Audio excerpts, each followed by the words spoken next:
face this hill.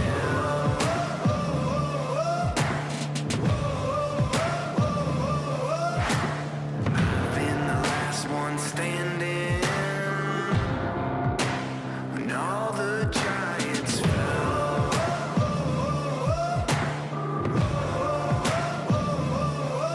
I won't shiver, I won't shake. I'm made of stone, I don't break. Start me up, open my eyes, turn me loose and you'll see why. I was born ready. I was born ready. Staring at the pressure now, I won't quit, not backing down. I was born ready. I was born ready. I am the unknown fighter, a dark horse coming for you.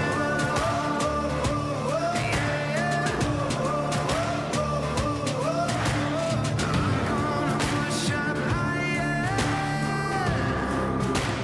I'm gonna do what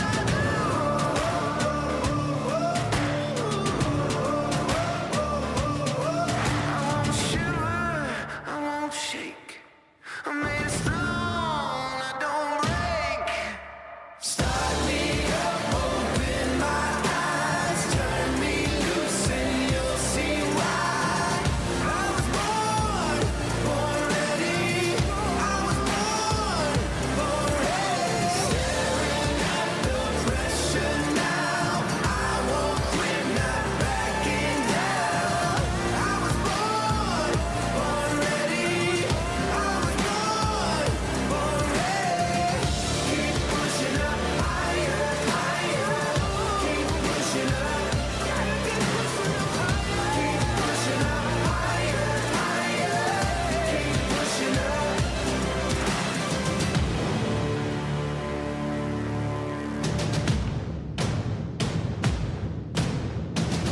Keep pushing up higher, higher. Keep pushing up. Start me up, open my eyes, turn me loose and you'll see why. I was born ready. I was born ready. Staring at the pressure now, I won't quit, not backing down. I was born ready. I was born ready.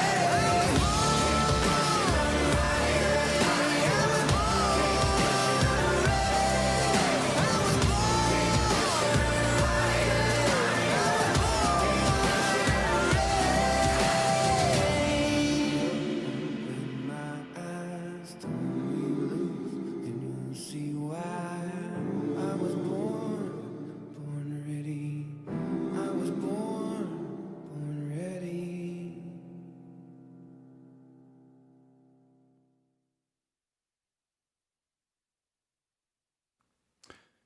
Yo, I needed some song or something to kind of buffer the beginning of stream because I was like, I could give people time to jump in so they didn't miss anything, but I didn't want to do like my normal intro or anything like that.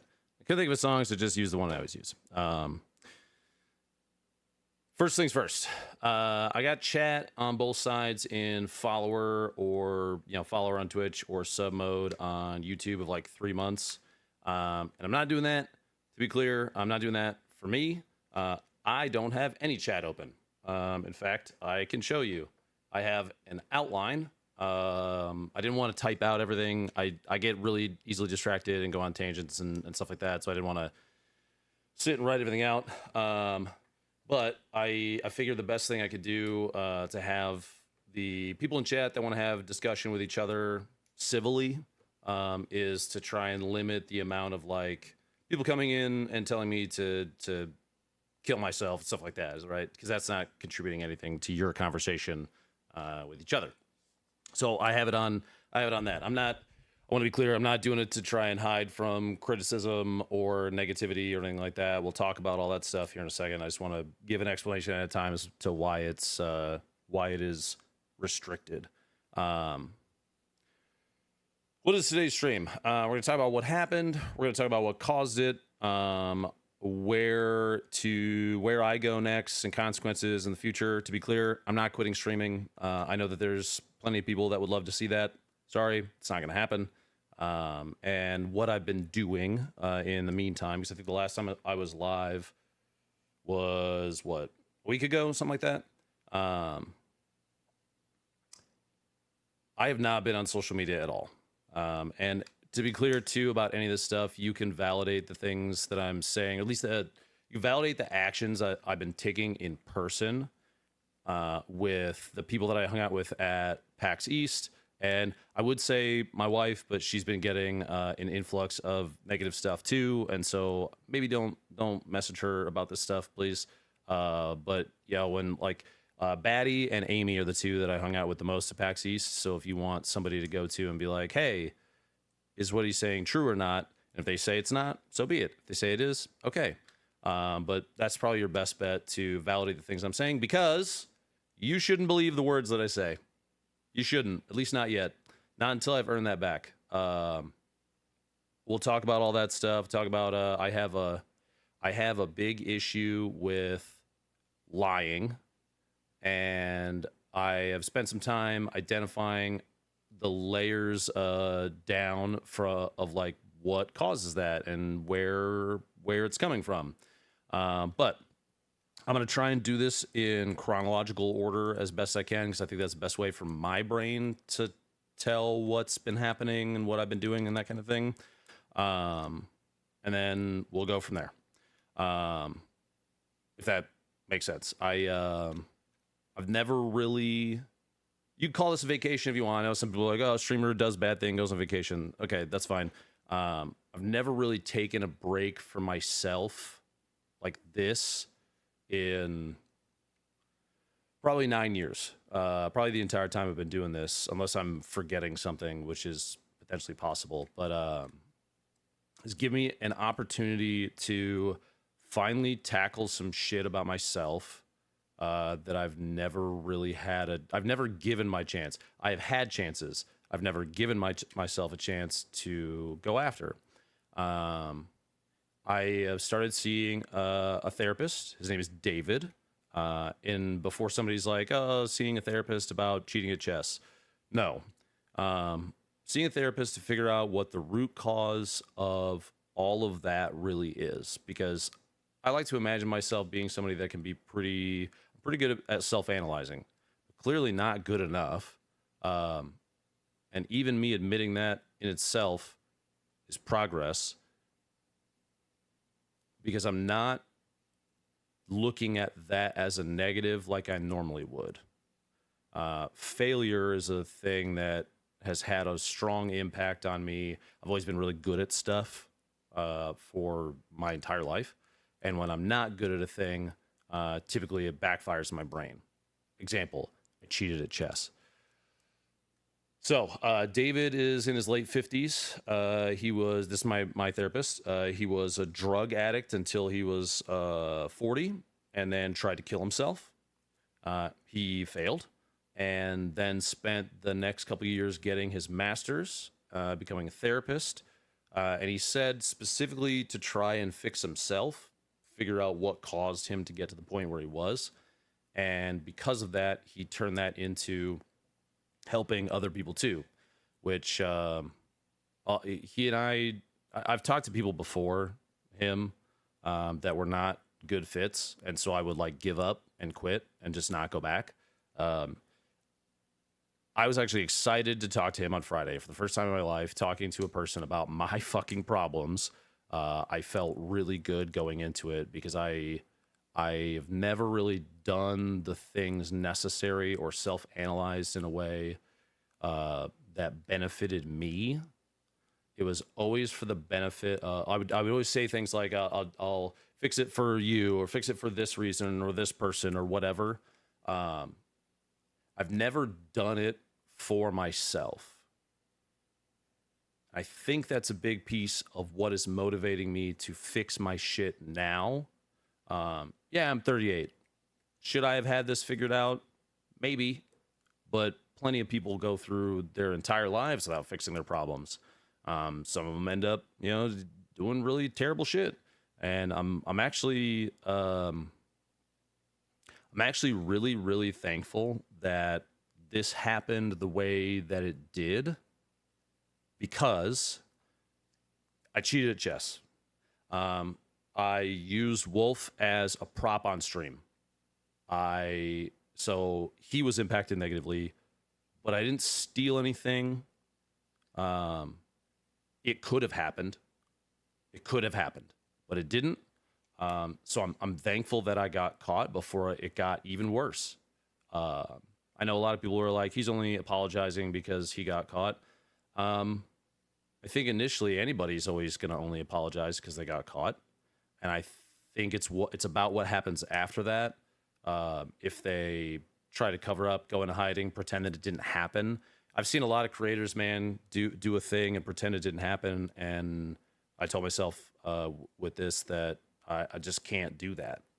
If the person that I imagine that I am, that I had envisioned that I am, that apparently I'm not, if I want to become that person, I got to stare down the barrel.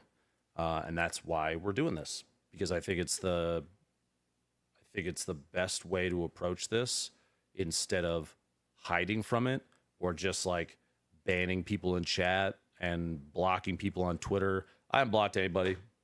Screw it. Fire away, dude.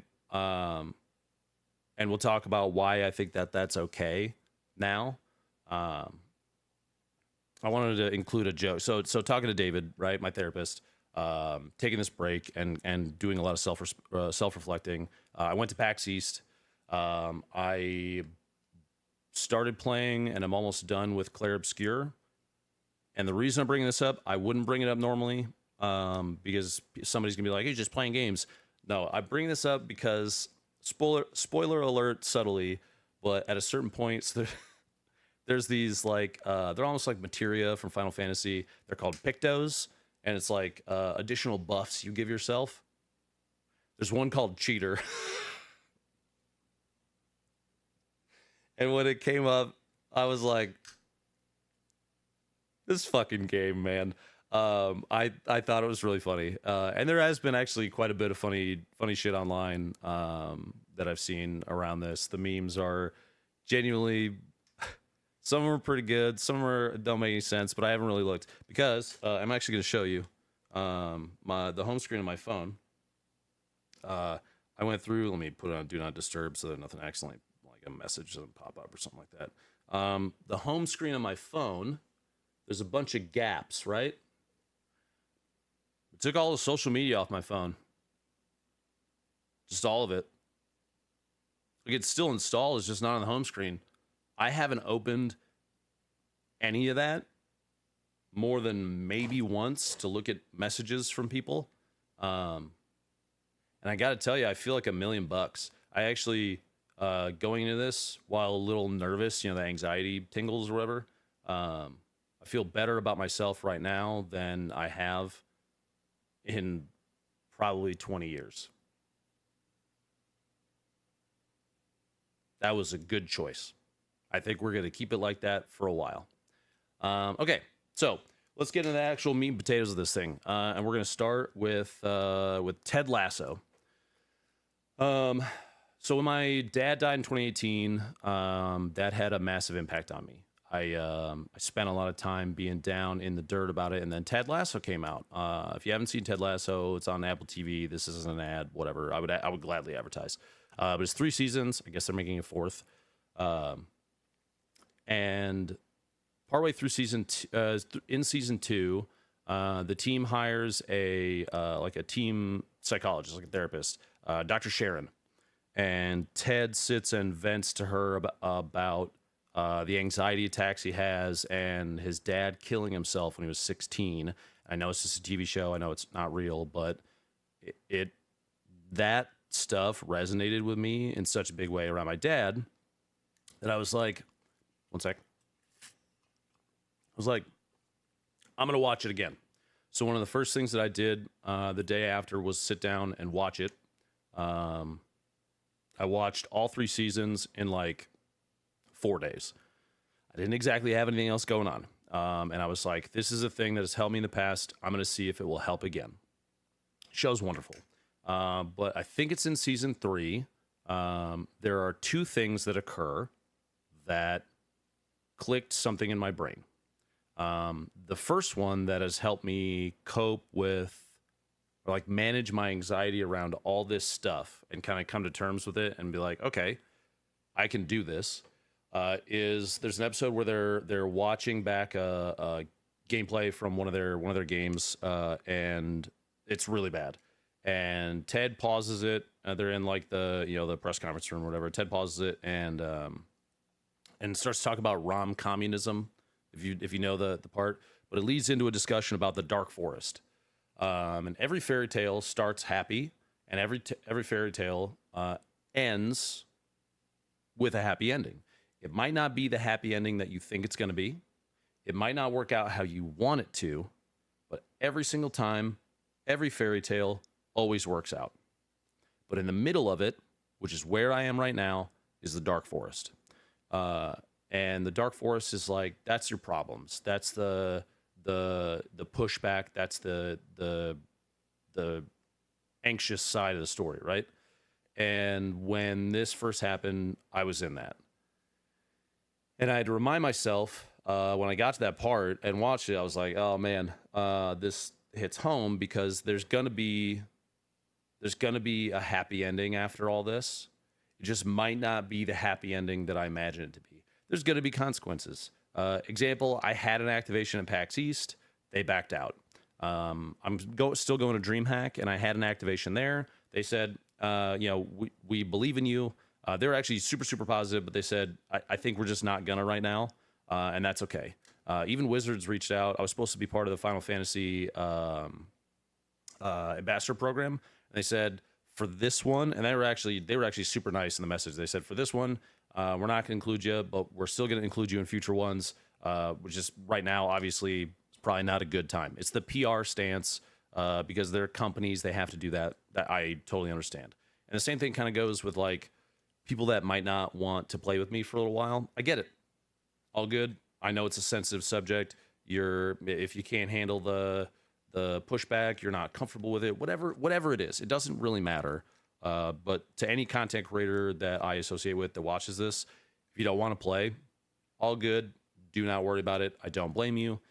In fact, if anything, wait until I actually show growth and you see things change, because actions, I can't lie about my actions, and you shouldn't trust the things that I say.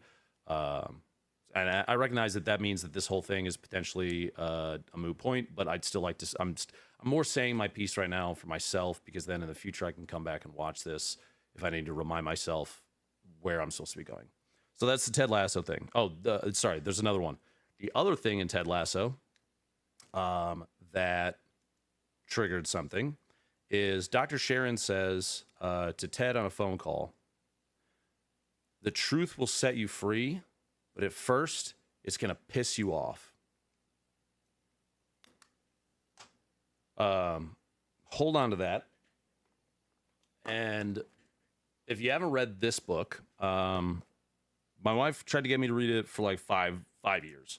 And I was always super reluctant because, admittedly, a narcissistic tendency that I have identified that I definitely have is I know myself and I can fix myself.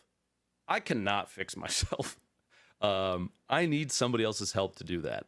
And so I said, okay, I'm going to throw myself fully into this. And so this book is called The Subtle Art of Not Giving a Fuck. And on my trip out to PAX, I read a bunch of it, but there's a very early on sentence. Literally, it's page 9. Is it page 9? Hold on, let me find it. Oh, no, it's page 11. Partway down, it's in a section that's the feedback loop from hell. And it says, the avoidance of suffering is a form of suffering. People who lie, if anybody in chat has had somebody who lies a lot in their life, understand that one of the things that people that like me that have an issue with lying, they do it in layers to soften the blow and try and appeal to, try and get the best positive response that they can repeatedly out of the people that they're lying to. The truth will set you free, and at first it's going to piss you off. I cheated in both games against Wolf. I didn't cheat in any of the other games. I cheated in both games against Wolf. That's the truth. We're going to talk about what happened. So, PogChamp 6, the first game, I went 1-2. I lost. I won one of the games, or the first matchup, or whatever. Second matchup, I won one of the games. But both those matchups, I had blunders, which obviously not as big as the blunders in Wolf's game. But I had blunders, and then I would do this thing where I would look at chat between games, and the negative commentary, and hold on, before anybody freaks out. I looked at chat. I took it personally. I am taking ownership of this. It is nobody's fault but mine. I want to be 1,000% clear. I am merely identifying the things that triggered me to do what I did. Because it wasn't premeditated, but something snapped in my head. And we'll give me a second here. Hear me out. I know chat's probably, I don't have you up. Like I said, I can't even see you, but chat's probably losing their shit a little bit. Maybe not. Maybe y'all are just listening. I don't know. And the reason that I hope that you believe me on this is because I have shown this trend for years, is that I let chat get to me. You can look back at Tarkov stuff. How many times have you watched a Tarkov stream of me where I'm playing really well, I screw up, and then I screw up again, and I die, and my mood just fucking spirals. And I go into this like, oh, woe is me, self-pity, like I get stuck in this hole, and I can't get out. It is a trend that I've had, and it's not chat's fault. The reason it's not chat's fault is because I cannot control you. I can only control myself. It is my fault, and we're going to talk about why. Okay? So those things happen. My brain goes, I'm going to prove this guy wrong, and I'm going to read from a conversation that I had with Amy in Discord. And I'm not going to read every single sentence. I'm not going to read her stuff too much unless it's relevant, because I want to be clear. I want to walk you through to how I got to what actually happened and when I realized what it was. Okay. So this morning of the 7th, 5 days ago, actually afternoon, Amy messaged me and said, how are you feeling? I said, pretty shit right now. She asked if she could help. And I said, probably not. It's not your responsibility. I'll be okay. I'm actually mentally better about myself than I have been in years. Example, you can't really tell, I guess, through the camera.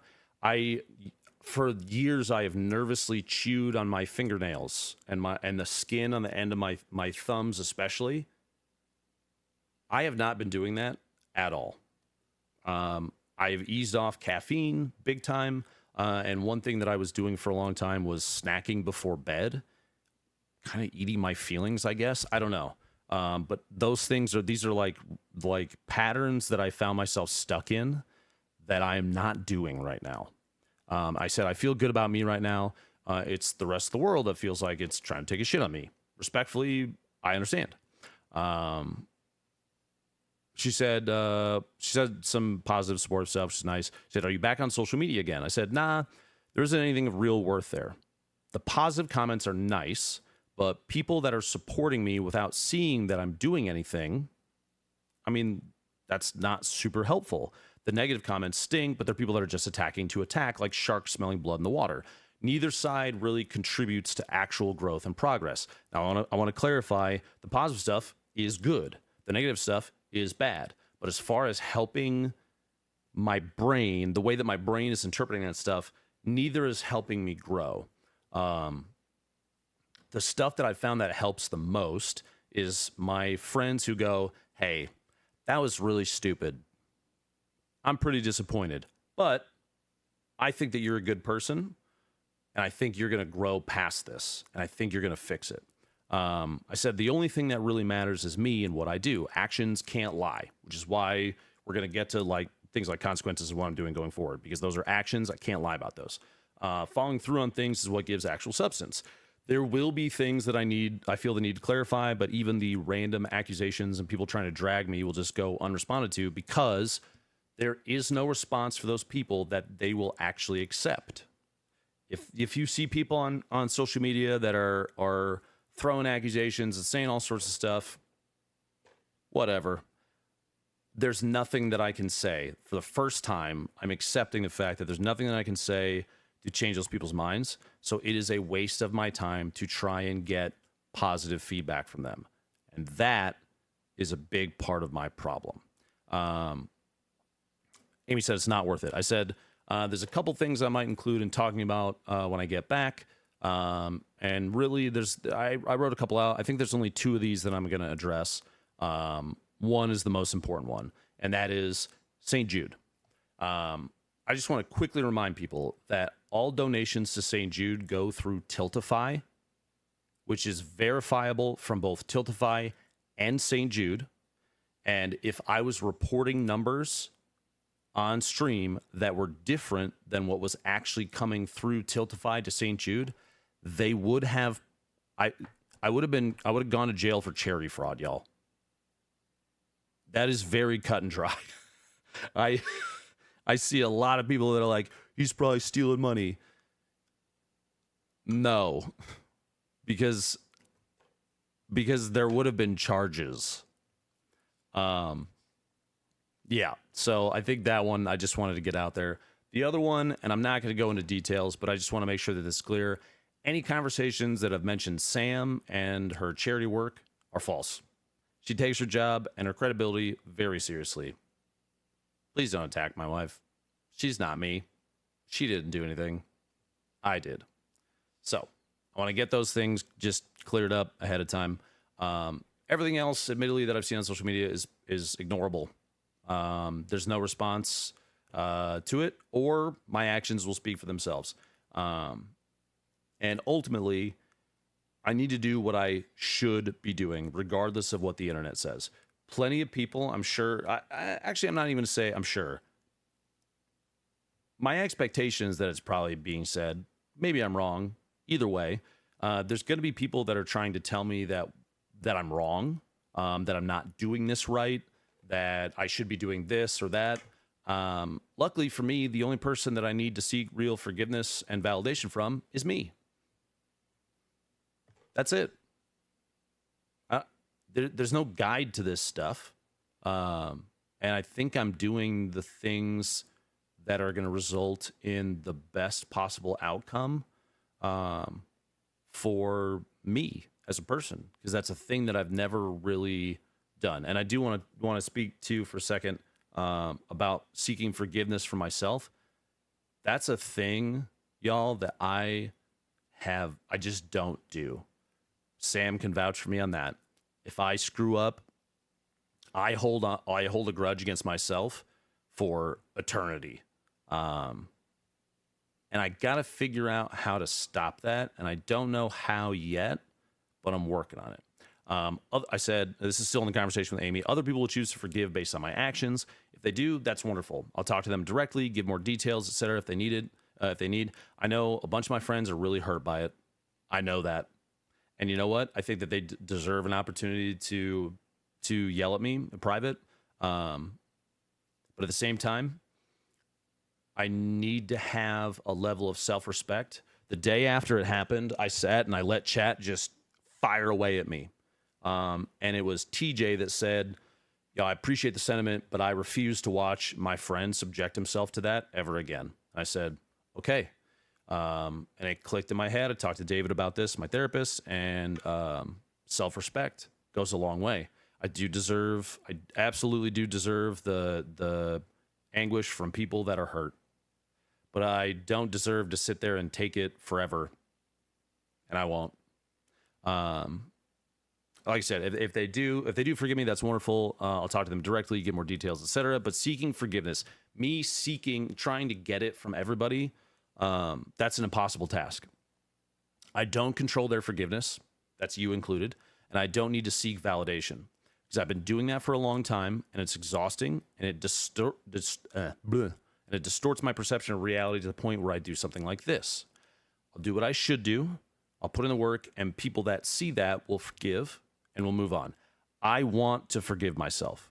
I never do for anything. And this time it has to be different. If it's not, what am I doing? I have to work on me, for me, and no one else. I've never approached it that way. So I circle back to what Amy asked earlier, a couple hours before this, as we've been having this conversation. How am I doing today? And I still stand by this. I'm great. I'm better than I have been in 20 plus years. I'm shit right now. I messed up. And I will say this was 5 days ago. So I think I'm less shit every single day.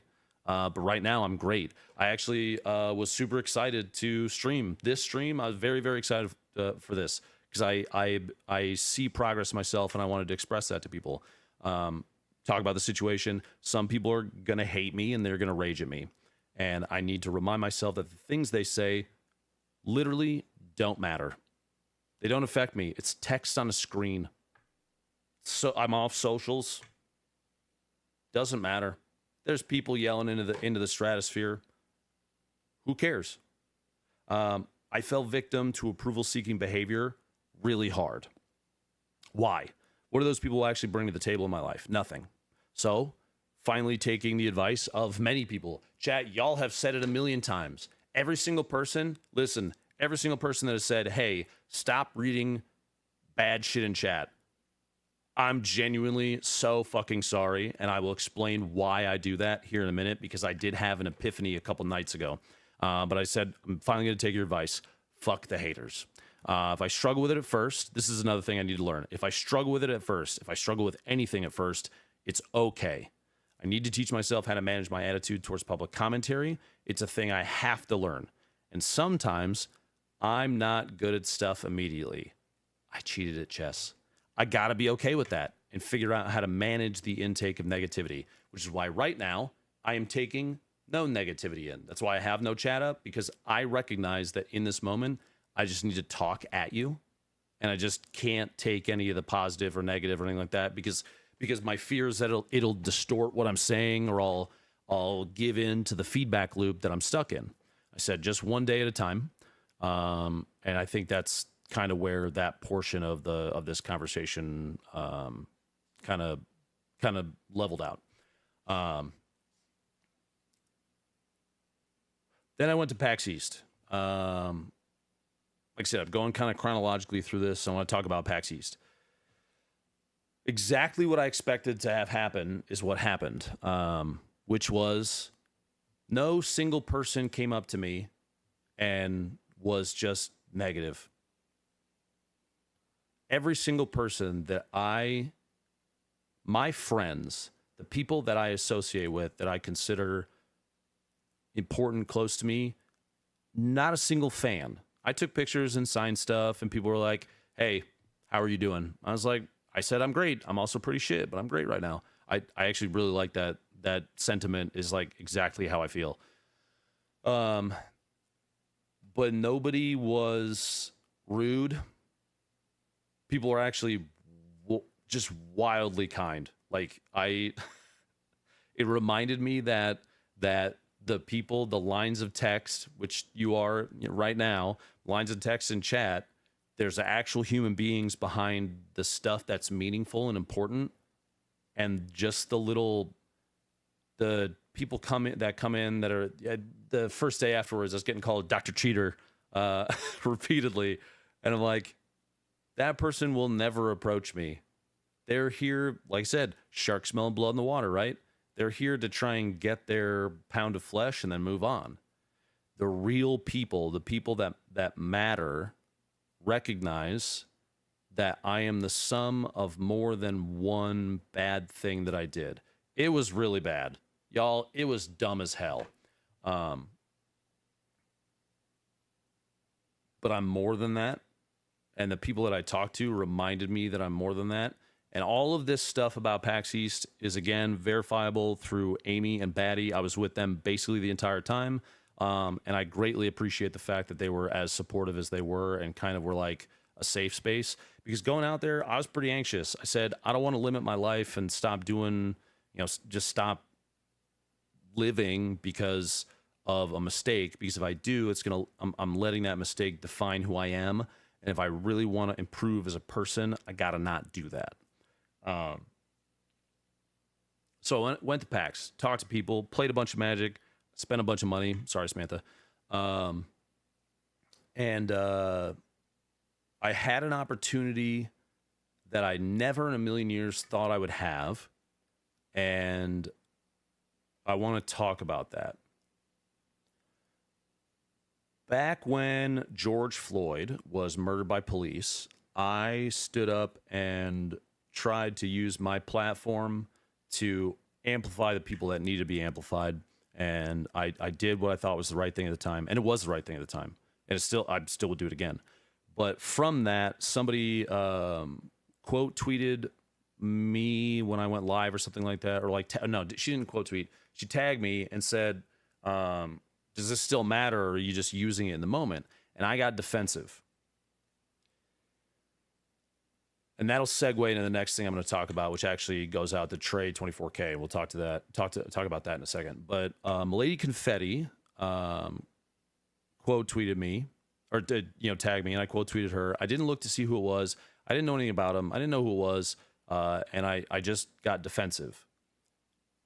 And that screwed up a whole ton of shit in her life. And Amy said that the feedback, the negative reaction I got from social media, she said that she saw who I was as a creator die. That had a really profound effect on me, stronger than I ever thought that it did.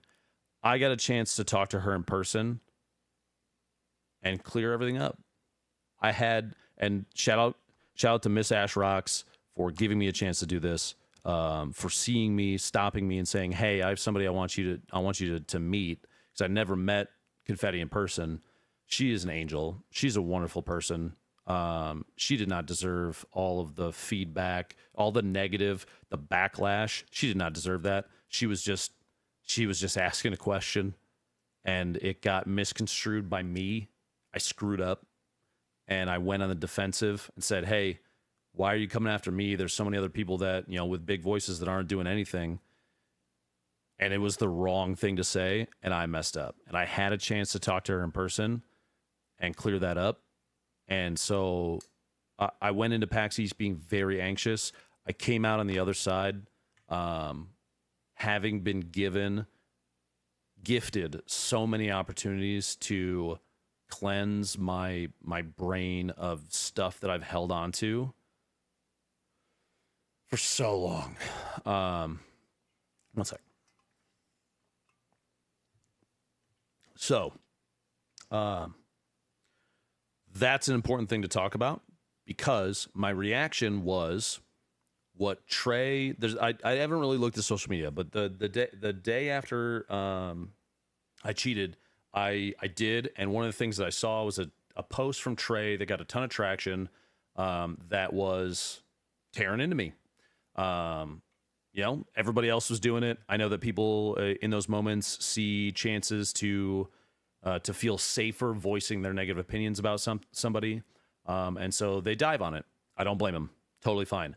But one thing that he pointed out to me was that I've talked about this before in regards to Ninja Tyler. And if you do watch this, Ty, just using it as an example, man, I love you. I appreciate you. But I've talked about how Tyler and Ninja are two different people. Tyler is, and I stand by this to this day, because I do love the dude to death, but Tyler is one of the nicest, most caring, supportive. The dude will give you the shirt off his back, probably because he could buy another one. I'm kidding. Sorry,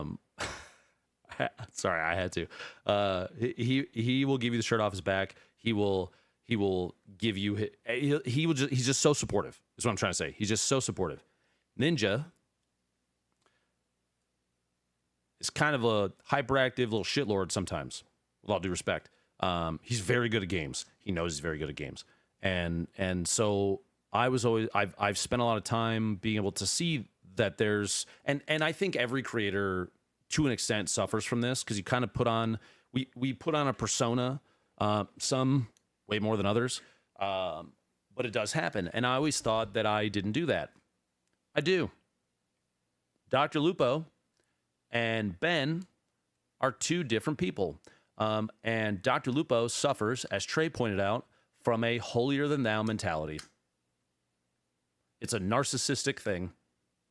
And I'd never really been shown that, or in a way that... Okay, let me back up. I've never been in a place mentally to accept that, because I guarantee you people have tried to tell me. And it's because I think what happened is the amount of money that I've raised for St. Jude and, you know, charity in general, and like that for the longest time, I wasn't a controversial guy, but we're in our controversial era now, and we got to fucking fix it. And so being shown that, and being reminded, and so the holier than thou mentality, I talked to David about, my therapist, on Friday, and he said that there's like a spectrum, right? There, all the way at the top is like the grandiose boasting about how great I am. All the way at the bottom is the pity party, you know, please sympathize with me. Oh, I'm hurt, wounded deer thing. And people that are like that bounce between the two, and they never end up back in the middle where humility is. Being accepting of your own mistakes, but also acknowledging that you're good enough to be better than that. And I avoided the center of this spectrum. At some point it started happening. I don't know when. Because people that have watched me back in the Destiny days, up until the beginning of Fortnite and stuff like that, they can say, I think they can say, yeah, Loop, you used to be in the middle. And at some point I transitioned to bouncing between the two far ends. I'm better than everybody because of these things. Everything is trying to hurt me, feel bad for me. I never ended up back in the middle. And so I know Trey doesn't like me. That's fine. Don't pressure him. I want to be very clear. Anybody that I've talked about, please do not go and be negative towards these people. In fact, if anything, I'm thankful that Trey said what he said, because it snapped something in my brain. And bringing it up with David said, yeah, you're fucking up and you need to fix it. Okay. So PAX East happened. Still going through chronological order, because I want to give you guys all the information, right? Yesterday at 3:49 a.m., because I couldn't sleep, I had an epiphany in the middle of the night. Oh, wait, before we get to this, there's another thing I need to talk about. Okay. Sorry. I didn't, this is not in the outline. The guy that wrote the outline messed up. The Narcotics Anonymous Step Working Guides. If anybody has ever been to AA, Alcoholics Anonymous, Narcotics Anonymous, I don't do drugs, don't worry. But David, who did, my therapist, I didn't think he didn't tell me what he did, but it got to the point where he tried to kill himself. One of the things that he talked about is the behavior pattern that I show when it comes to this stuff. What is the root cause? What's the problem that has spurred all of these things? It is positive feedback from external sources, because I can't generate value from within. It started, so one of David's big things is discovering PTSD moments from your childhood that may have spurred stuff in in your current life that determine your behaviors, right? And so the attention-seeking behavior that I'm after stems from, I think I talk about it in this message. Okay, I do talk about it in here, so I'm gonna read this, and then we'll circle back to why this is important. Okay. So I sent a message. I needed to write it down because one of the things that he said is, he asked, "Have you ever tried journaling?" I said, "No," because I haven't. And he's like, "Well, one of the things that can help a lot is writing things down." And so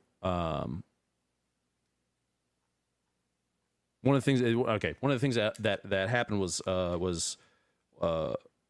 that helped is writing stuff down. Sorry, somebody sent me a message and it distracted me, and she should wait, please. So I did, and that first message that I read to you, the first set of stuff that I read to you, was me writing it down, and so I did it again. And so I sent this to Amy, but this kind of goes to chat too. I said, you always ask, and you guys have asked tons of times, why do I only read the negative stuff out loud from chat? I do it all the damn time. Tons of people are super positive, right? Y'all have seen this a million times from me. Why do I only read the positive stuff out loud? And it is approval-seeking behavior. The positive stuff is great. It feeds the addiction that I have. But when I see a negative thing, it hits my brain and says, why doesn't that person approve? Why are you going against my needed validation of being good at XYZ thing? And it digs me further into the feedback loop that I find myself stuck in. It's part of the same behavior set that causes me to lie. It's actually probably one of the main reasons I do lie. Oh, that guy thinks I suck. I'll show him. He can't say I suck if I win all the time. Then suddenly I'm cheating to prove that person wrong. It's like every negative comment is a reset button on my internal approval. Since I have trouble generating it myself, I seek validation and approval from outside. The positive stuff is great. The positive stuff is what I am addicted to. And then a negative comment hits and it resets the progress bar. People talked about, this was a big one for me. People talked about, look at him celebrating his win after he cheated. I did, right? I beat Wolf. I felt really good. But I didn't feel good because of winning. I was celebrating the approval and validation hits I was getting from chat. Go back and watch the stream. Watch the chat feedback, people going crazy. What you actually saw was a person getting their drug fix.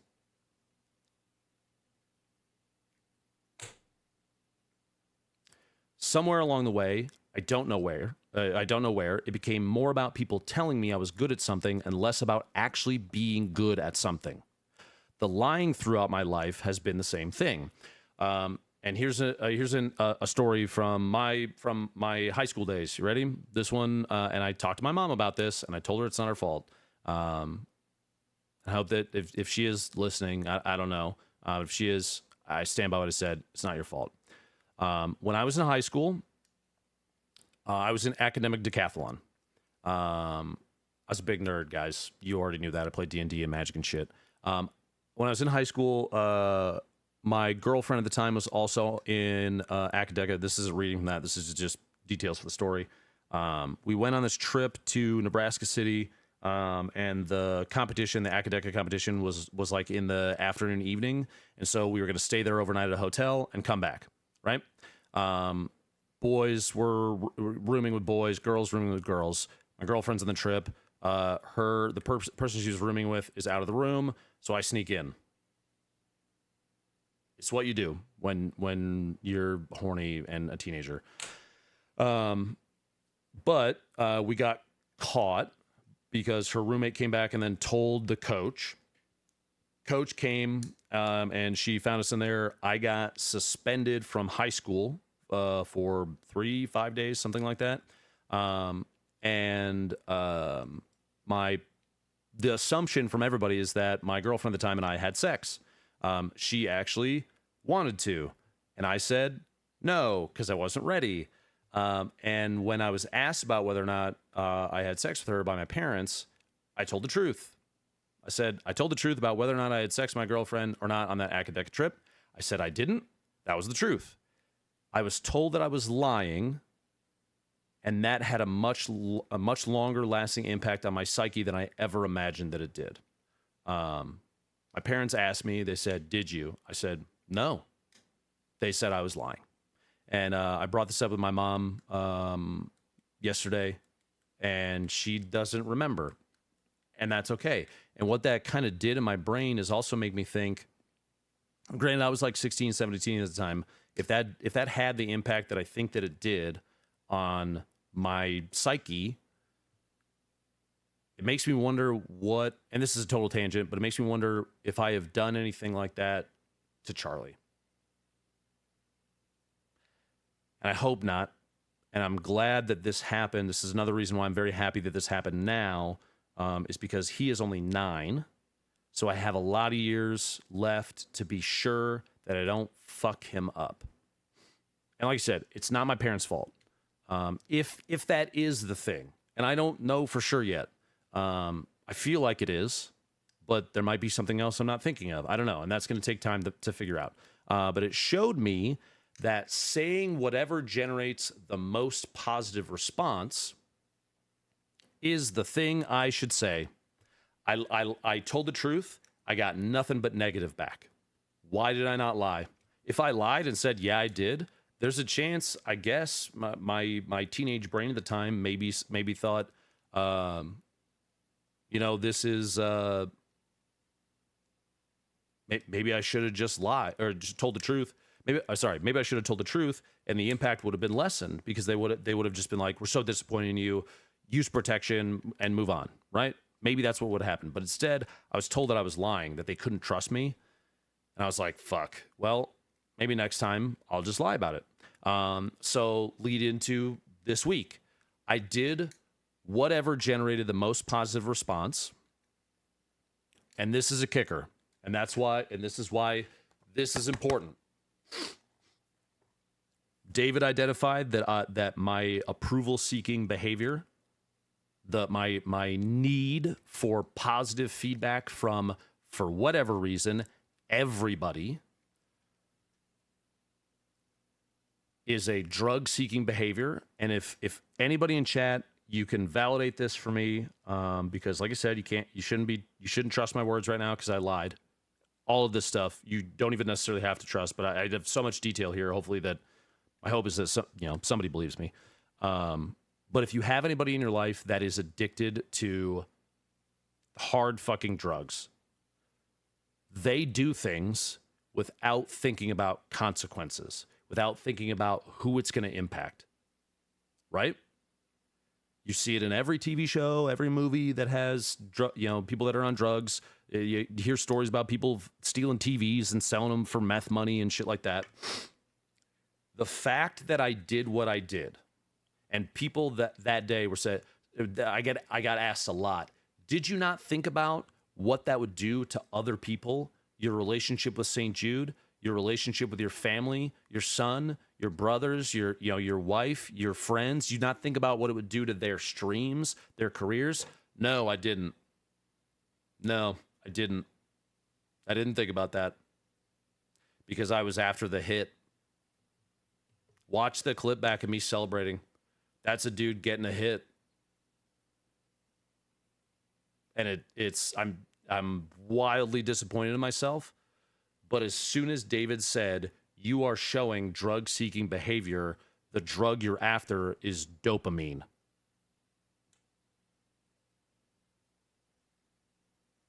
So if at any point I've ever questioned whether or not I have ADD, I fucking have ADD. It just reared its head in a way that was that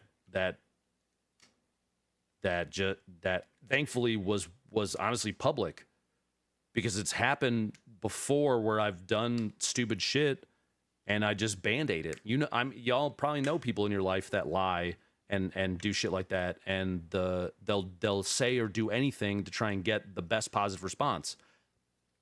That's what I was doing, and they'll try and band-aid it so it goes away and they don't have to think about it anymore. The last part of this message is people in chat after the first 2 matches were being negative about my mistakes. I read chat. I am responsible for this, not chat. I want to make sure that's very clear. So something in my brain snapped and said, yeah, I'll show them. I'm going to win against Wolf by any means necessary. And all logic went out the window. It became only about the validation and approval seeking behavior from that negative commentary. It reset my approval progress bar. So I cheated against him to prove that I was good so that people could only respond positively. I took the negative commentary, I did, and I said, I'm going to get that positive feedback. I don't give a shit. And it was the dumbest thing I've ever done in my life. You know, like I said, even Claire Obscure hit me with the picto that said cheater. That's what happened. Is that okay? So circle back to this. So he said he went through Narcotics Anonymous. David, my therapist. I want to make sure because some people are going to be jumping into chat. That's why I'm like repeating things multiple times because I know there's people in the revolving door chat. But he was addicted to drugs and he worked through this. He said it's going to take you a long time, and if you don't if you don't work through the book all the way, that's okay. If you do a page and quit, that's okay. If you do all of it, that's okay. If it takes 6 months, 5 years, a week, that's okay. But the behaviors that I show are the same ones that he saw in himself and said, this is what for now looks like is happening. So yeah, that's where I am. Now, that's what I saw at the beginning of the stream. I said, what happened?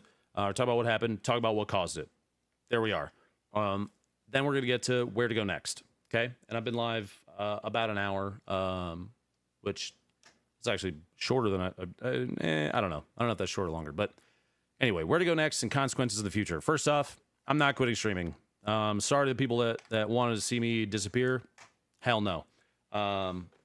I have never been given an opportunity for a redemption arc from myself, not even from the internet, but giving myself a chance to redeem who I am and fix the problems that obviously have infested my brain for a long time.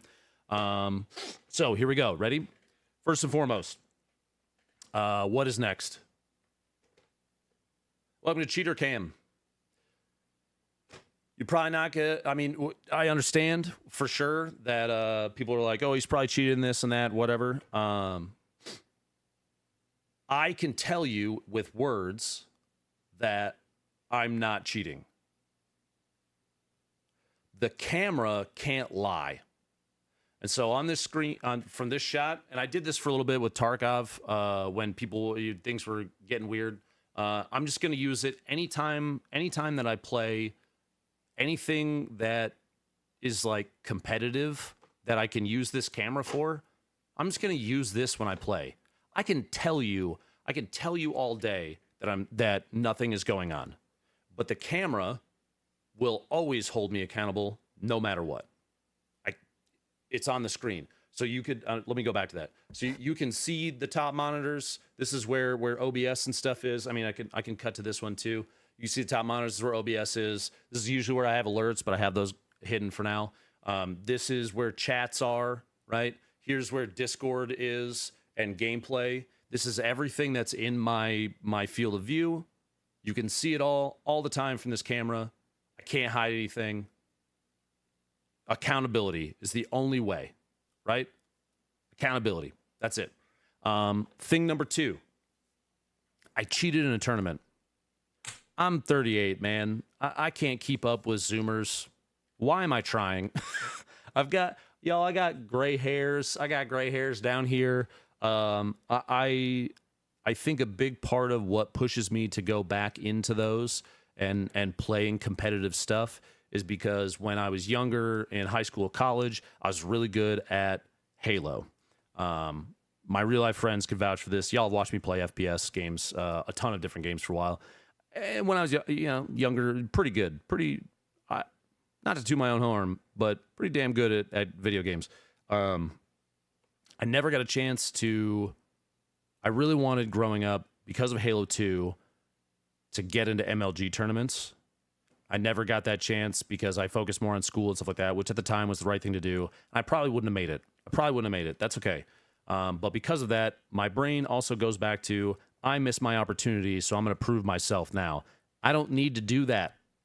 Somebody said the day after that the chess thing, PogChamp 6, happened, and this one stuck with me. I don't remember who it was. If it was you, thank you. You said, it's okay to lose. And that I extrapolated into, it's okay. So I went from it's okay to lose to it's okay to not compete to it's okay to be okay with aging. And that actually, I want to bring up another thing too, along those lines. Maybe this is my midlife crisis, y'all. Is that what's happening? Holy shit. Maybe. I saw a post on amongst everything when I looked at Twitter just a little bit. This is when I saw Trey's thing. But somebody had taken a picture from my webcam from years ago and put it side by side with my webcam now. And it made me laugh, not because of how different it was, but because I knew why it was so different.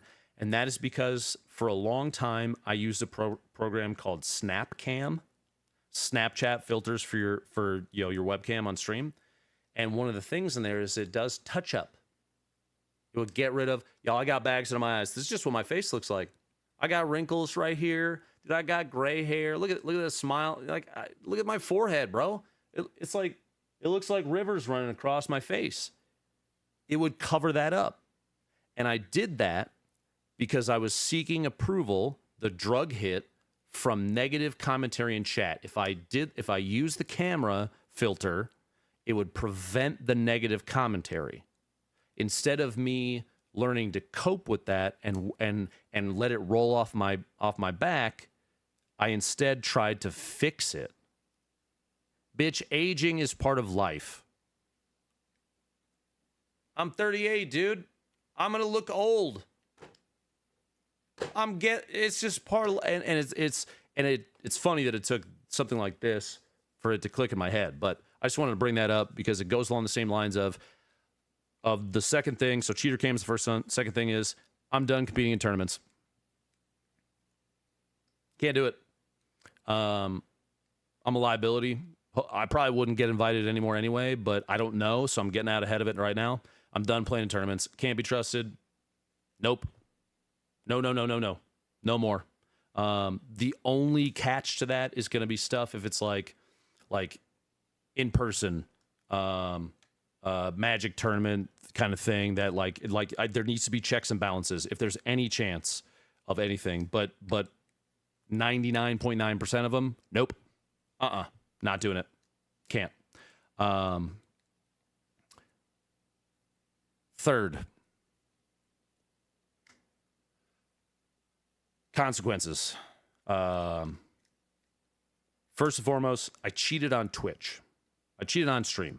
I thought, and I got a little clarification at PAX East about this, but I thought that the first infraction for cheating on stream was either a 1 or 3 day ban. And so at first I was like, I don't know why Twitch didn't ban me, because everyone's going, oh, they're never going to ban him. You know, he's the golden child or whatever. I guess there's a strike system now is what I was told.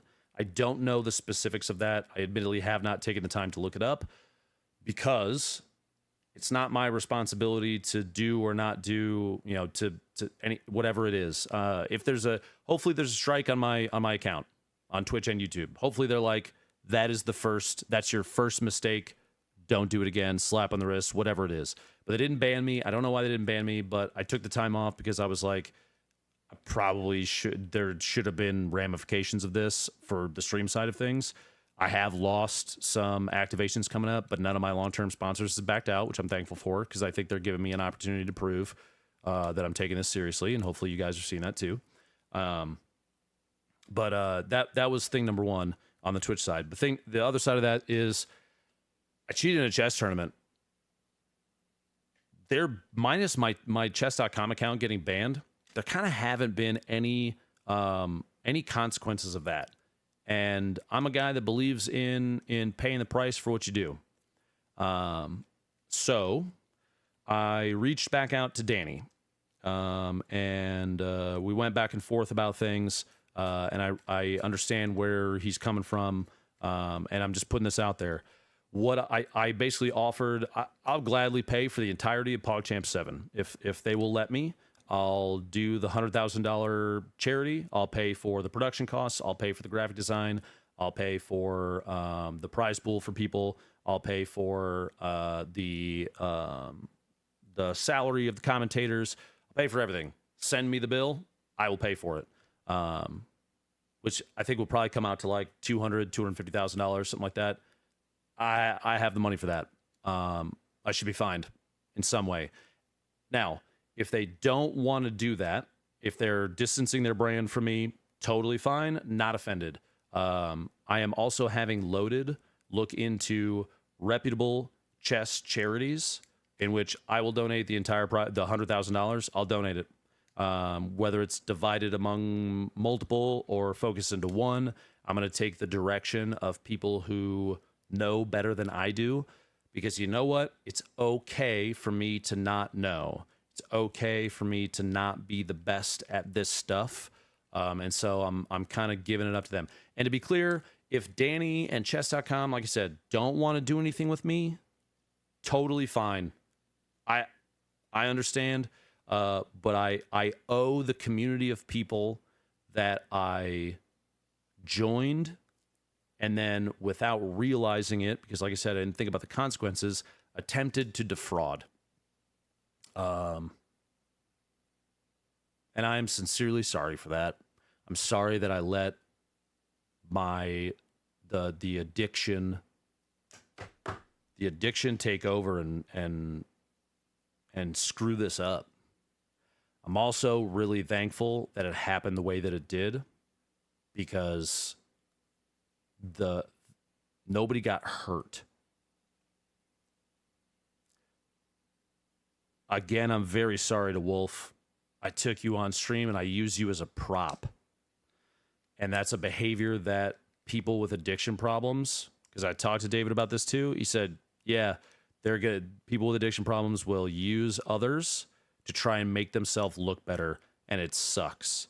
And again, if he's ever open to me, I'll say it to his face. I'll say it on stream. I'm so sorry. It sucks, but I digress. Yeah, there should be ramifications for what I did. I'm seeing them on the personal side. I'm seeing them on the professional side. And I feel as though I should pay some sort of fine to the chess community in a way that they deem acceptable. And I'm gonna go with what Loaded figures out and Danny's response and opinion on this. And if he has no response and they don't want to talk to me, totally fine. Not a big deal. But last thing from all of this, I guess second to last thing. In order to manage these things, right? So I have this problem with, I see negative commentary. I take personally, brain says, why not nice to me? Why not give happy feel? I don't currently have the tools to be able to manage the negative feedback. Y'all, I have chat closed. There's no alerts. I got them hidden on screen. I can't do it yet. So maybe this week, but I'm not ready to start streaming again. This was an update for everybody because I've been kind of silent for a little while, and I think it's important to put this information out there. A lot of people believe in me, and I think they also recognize that. And this is the first. This is me coming to terms with the fact that I'm not great at this. I don't know how to manage letting the negative stuff hit me, but I think I can do it, and I'm gonna tell you why. There's two things that I've identified that give me hope in myself to be able to build a tool set mentally for this and start testing it out. And maybe, hopefully this week, maybe not. I don't know. One is, for a long time, I would feel guilty about saying no to doing things, going places, whatever. Somewhere in the last couple years, I don't know how I did it yet, but I stop that. Right? Because and follow me on this, if somebody, let's say somebody says, hey, can you do this thing? And I don't want to do it. The old way, the original way of my brain thinking is, I don't want to do it, but I'm going to say whatever's going to elicit the most positive response from that person because I feed off of it. I would say it and subject myself to a thing that I didn't want to do. Right? Somewhere along the line, I figured out how to say no and not feel guilty. How did I do that? I have no idea. And I need to figure that out. I need to figure out what helped get me there. The other thing that that makes me believe that I can build this mental set of tools is playing Clair Obscur. Not the game itself, but if anybody's played the game, there's like timing. There's every combat is like quick time events where you're hitting X to get the bonus damage. It's very Super Mario RPG. Love it. The game is amazing. You should play it. But if I would fail repeatedly and die in a boss fight, granted, there's not huge ramifications for that, but I'm failing and I'm looking at that and like, you know, I talked about the progress bar before. It fills up with the dopamine hits. Normally I would fail. I would get negative feedback from an external source and it would reset the progress. If I've been failing in this game, it has not made me angry or disappointed or sad or I haven't hit self-pity. I just go again. The fact that I can do that means that I can manage the negative feedback loop and prevent it from hurting my mentality about what's going on. Those two things together make me think that I have the ability to build a tool set to manage this shit. And I recognize, listen, I know there's going to be people out there that are like, Lamau, just don't let it affect you. Well, yeah, dude, I wish that I could, but I can't. And I got to figure out how to beat that, right? I've shown some narcissistic tendencies. The holier than thou thing, got to kill that off, right? Got to hold myself accountable. And if I'm saying a lot of things and you can't trust it, I'm doing things to make sure that you can, because I can't lie about this, right? There you go. That's where we are right now. I'm sorry that I continue to lie to you guys. If anybody, like I said, watch back through the whole thing. I know there were a lot of people that had a wild amount of feedback and made a lot of TikToks and YouTube videos and stuff because they saw their opportunity.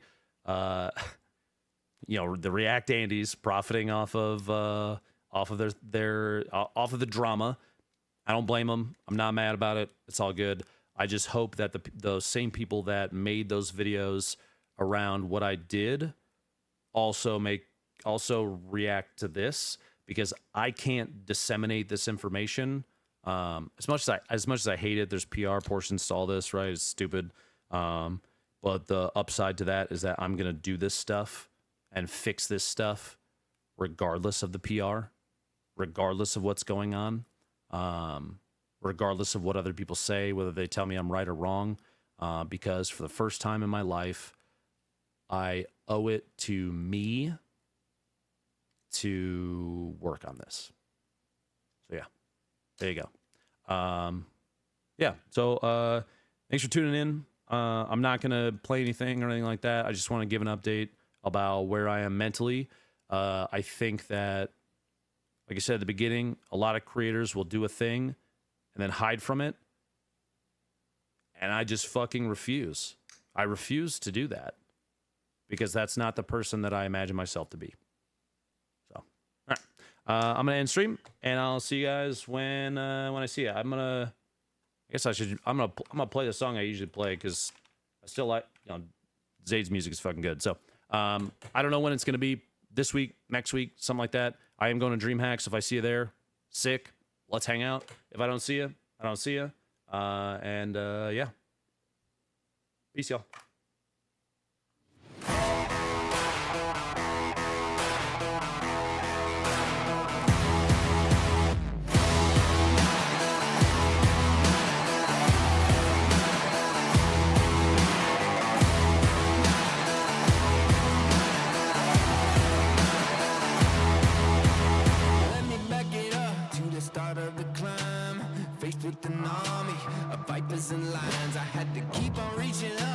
'cause it was my time to tear down the kingdom, call out the liars. Got a jail on my heart from the pessimist. Got those nails in my mouth for impressionists. Spent too much money on a therapist. It couldn't fix me, I accepted it. Gladiator, gladiator, gladiator. Pick to fight with the gods, I'm the giant slayer. Bone shaker, dominator. Freight train, wrecking ball, I'm the gladiator.